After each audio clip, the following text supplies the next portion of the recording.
सोचिए एक पल के लिए 5 महान योद्धाओं की पत्नी, 5 ऐसे वीर जिनके नाम से दुश्मन थर थर कांपते थे, और फिर भी एक भरी सभा में उस स्त्री को निब्रस्त होने पर अपमान सहना पड़ा।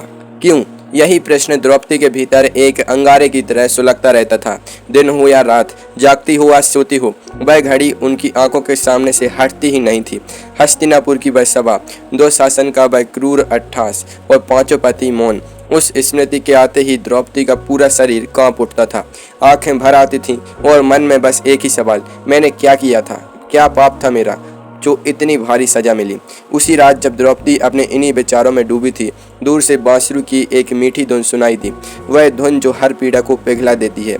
द्रौपदी ने आंखें उठाई, सामने योगेश्वर श्री कृष्ण खड़े थे, चेहरे पर बड़ी शांत मुस्कान, आंखों में ऐसी करुणा जो बिना कुछ कहे ही भीतर तक उतर जाए। बस उन्हें देखते ही द्रौपदी टूट गई। यह कोई साधारण रोना नहीं था, यह उस आत्मा का विलाप था जो वर्षों से अपना दर्द भीतर ही भीतर दबाए बैठी थी। प्रभु धीरे से उनके पास आए, बैठ गए और कुछ नहीं कहा, बस रोने दिया। जब तक आंसू थे, जब तक सिसकियां थी, उन्होंने एक शब्द भी नहीं कहा। कभी कभी सबसे बड़ी सांत्वना यही होती है कि कोई चुपचाप पास बैठ जाए। जब आंसू थम गए, जब भीतर थोड़ी शांति उतरी, तब द्रौपदी ने लाल आंखों से प्रभु को देखा और बोली, हे माधव, आप सर्वज्ञ हैं, तीनों लोगों का कोई रहस्य आपसे छुपा नहीं, तो मुझे बताइए मेरे साथ यह सब क्यों हुआ? आवाज कांप रही थी पर शब्दों में दृढ़ता थी।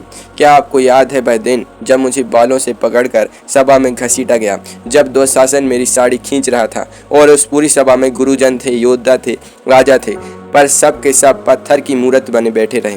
उनकी आवाज भारी हो गई। मैंने अपने पतियों की ओर देखा, युधिष्ठिर से झुकाए थे, भीम दांत पीस रहे थे पर उठे नहीं, अर्जुन जिनकी प्रत्यांचा की टंकार से युद्ध भूमि हिल जाती है, वे निहत्थे थे, नकुल सहदेव की आंखों में आंसू थे पर पैर जड़ हो चुके थे। हे कृष्ण, 5 पति होते हुए भी मैं उस दिन इतनी अकेली क्यों थी?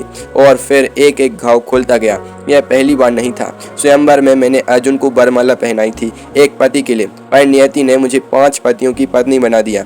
मैंने कभी यह चाहत नहीं था। मैं तो बस एक साधारण जीवन चाहती थी, एक घर, एक परिवार। फिर वह धूत कीड़ा जिसमें मेरे पतियों ने सब कुछ हार दिया, राज्य, धन, स्वाभिमान, और अंत में मुझे भी दांव पर लगा दिया। मैं कोई वस्तु थी क्या?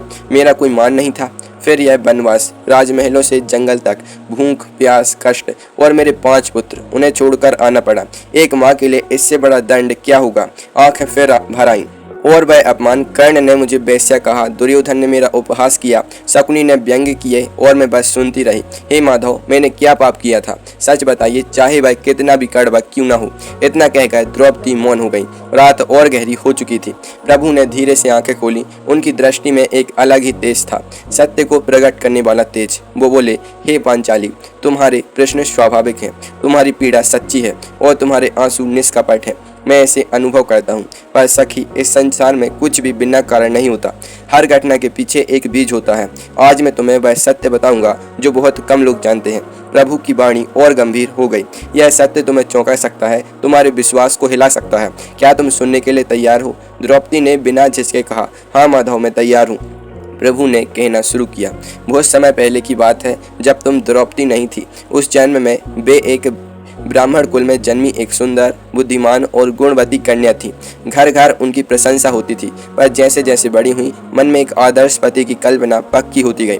वे चाहती थीं जो सबसे धर्मात्मा हो, सबसे बलवान हो, सबसे महान धनुर्धर हो, सबसे सुंदर हो और सबसे विद्वान भी हो। 5 गुण एक ही पुरुष में, पर यह तो लगभग असंभव था। पिता ने बहुत प्रयत्न किए, कोई न मिला जो सभी शर्तें पूरी करे। तब उस कन्या ने निश्चय किया, भगवान शिव की कठोर तपस्या करेंगी। वर्षों की साधना के बाद देवादिदेव महादेव स्वयं प्रकट हुए। उन्होंने कहा, कन्या, मैं प्रसन्न हूँ, वर मांगो। और उस कन्या ने उत्साह में एक के बाद एक कहा, मुझे सबसे धर्मात्मा पति चाहिए, मुझे सबसे बलवान पति चाहिए, मुझे सबसे महान धनुर्धर पति चाहिए, मुझे सबसे सुंदर पति चाहिए, मुझे सबसे विद्वान पति चाहिए। 5 बार पति शब्द उनके मुख से निकला और देवादिदेव ने तथास्तु कह दिया। जब भूल का एहसास हुआ और विनती की कि एक ही पति दीजिए, तब उन्होंने कहा, मेरा वचन अटल है, जो 5 बार मांगा वही नियति बनेगी। द्रौपदी का चेहरा पीला पड़ गया। प्रभु ने आगे कहा, पर सखी, यह केवल आरंभ था। उस जन्म में कुछ और कर्म भी हुए थे। एक बार तीर्थ यात्रा पर जाते हुए उस कन्या ने देखा कि एक साधु नदी में स्नान कर रहे हैं। तभी एक बंदर उनके वस्त्र उठाकर पेड़ पर जा बैठा। साधु नग्न असहाय खड़े रहे और वह कन्या हंस पड़ी, मजाक उड़ाया और आगे बढ़ गई। उस अपमानित साधु ने श्राप दिया, जिस प्रकार आज तू मुझ पर हंसी है, उसी प्रकार एक दिन तुझे भी सार्वजनिक अपमान सहना पड़ेगा। हे पांचाली, वही श्राप हस्तिनापुर की सभा में पूरा हुआ। द्रौपदी का शरीर कांप उठा। प्रभु ने आगे कहा, और एक और घटना। एक दिन तुम्हारे द्वार पर एक भिक्षु आया, भूखा था। उसने भोजन मांगा, पर उस समय मन में अहंकार आ गया। उसे तुच्छ जाना, बिना भोजन दिए लौटा दिया। वह भूखा ही चला गया और जाते जाते उसने कहा, जैसे आज तूने मुझे भूखा रखा, वैसे ही एक दिन तू भी भूख और कष्ट में जिएगी।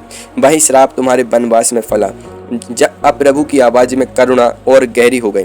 हे पांचाली, यह संसार कर्मों का खेत है, जो बोया वही करना पड़ता है। यह सनातन नियम है, इसमें कोई पक्षपात नहीं, पर इसे केवल दंड मत समझो। यह तुम्हारी शुद्धि है। जैसे सोना आग में तपकर निखरता है, वैसे ही तुम्हारी पीड़ा तुम्हारी आत्मा को निर्मल कर रही है। तुम्हारे भीतर एक ऐसी शक्ति जगा रही है जो आने वाले समय में धर्म की स्थापना का कारण बनेगी। द्रौपदी के भीतर का तूफान धीरे धीरे थम रहा था, पर एक कांटा अभी भी चुप रहा था। उन्होंने धीमे स्वर में पूछा, हे माधव, वह अपमान, वह चीरहरण, क्या वह भी किसी दिव्य योजना का हिस्सा था? प्रभु का चेहरा गंभीर हो गया। हाँ सखी, वह भी आवश्यक था। उस दिन केवल द्रौपदी का अपमान नहीं हुआ था, उस दिन धर्म का अपमान हुआ था, न्याय का अपमान हुआ था, मानवता का अपमान हुआ था। तुम्हारी पीड़ा उस महाविनाश का कारण बनी जो धर्म की पुनर्स्थापना के लिए अनिवार्य था। कभी कभी नई फसल के लिए पुराना खेत जलाना पड़ता है। तुम्हारा दुख उसी आग की पहली चिंगारी था। द्रौपदी अब शांत थी, स्थिर। उन्होंने एक आखिरी प्रश्न पूछा, हे केशव, उस दिन जब कोई ना आया, जब मेरे पति भी असहाय थे, तब आपने मेरी लाज कैसे बचाई? प्रभु हल्के से मुस्कुराए, सखी, मैं तो उस सभा में भी था, पर मैं तब तक हस्तक्षेप नहीं कर सकता था जब तक तुम स्वयं मुझे न पुकारो।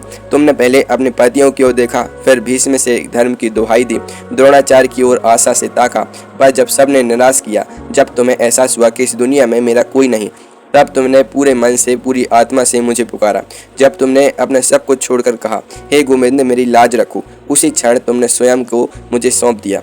और सखी, जिस क्षण भक्त पूर्ण समर्पण करता है, उसी क्षण परमात्मा दौड़े चले आते हैं। मैंने कुछ नहीं किया, तुम्हारी श्रद्धा ने किया, तुम्हारे समर्पण ने किया। उस रात जो द्रौपदी एक टूटी हुई पीड़ित स्त्री बनकर बैठी थी, वही उठी तो उनके भीतर एक योद्धा जाग चुका था। दर्द वही था, पर अब उस दर्द का अर्थ बदल चुका था।